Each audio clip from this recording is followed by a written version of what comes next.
Okay, good afternoon. Today I am at St Martin's School and I'm going to read The Lion Inside.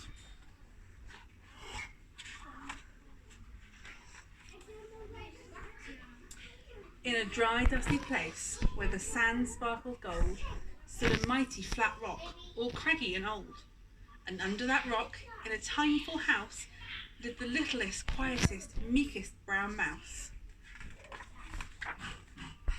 He was so very tiny, so incredibly small, that nobody noticed him, ever, at all. He got trod on and sat on, and missed out for stuff, ignored and forgotten. Yes, mouse life was tough. Meanwhile, far above, on top of the rock, times were quite different. It was Lion o'clock. This huge, toothsome creature made sure everyone saw how important he was by how loud he could roar.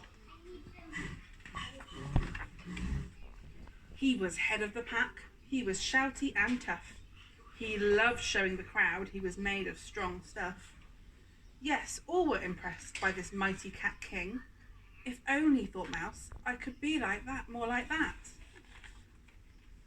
Then, late one dark night, in his Minnie Mouse bed, the cleverest thought popped into his head. He jumped from the covers and held up a paw. I've got it, he said. What I need is a roar. I mean, what if this mouse, with the weeniest squeak, was a little more grrr and a little less meek? Well, he'd still be the smallest of fuzzy brown mice, but he'd make friends and join in, and life would be nice. Yes, thought the mouse, I must find out how. I will learn how to roar, and I will learn it now. But gulp, oh my gosh, there was only one beast who could teach him this thing, but might make him a feast. It was time to be strong, take a chance after all. Forever was such a long time to feel small. So he made himself brave, and he thought like a winner. He set off for the top, hoping not to be dinner. It felt like the scariest thing he could do. But if you want things to change, you first have to change you. The further he climbed, the closer he got to the slumbering lion reclining on top.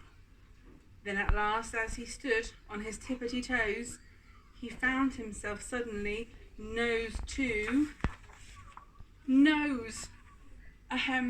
Gulp. Pardon me. Wake up, Mr. Lion, you've got company. Squeak, Mr. Lion, what I've come to you for is... Squeak, do you think you could teach me your roar?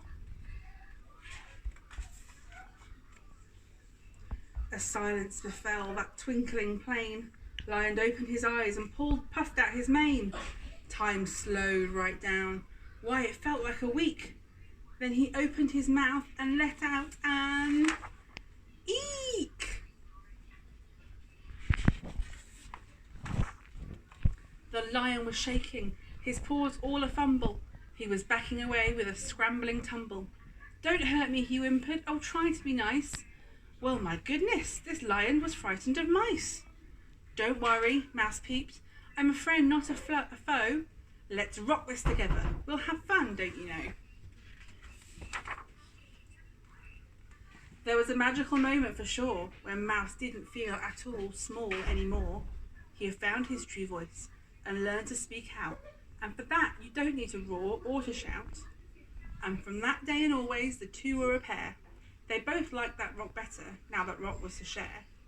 The mouse, while still little, felt big in his head.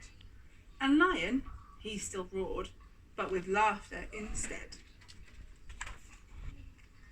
Yes, that day they both learned that no matter your size, we all have a mouse and a lion inside.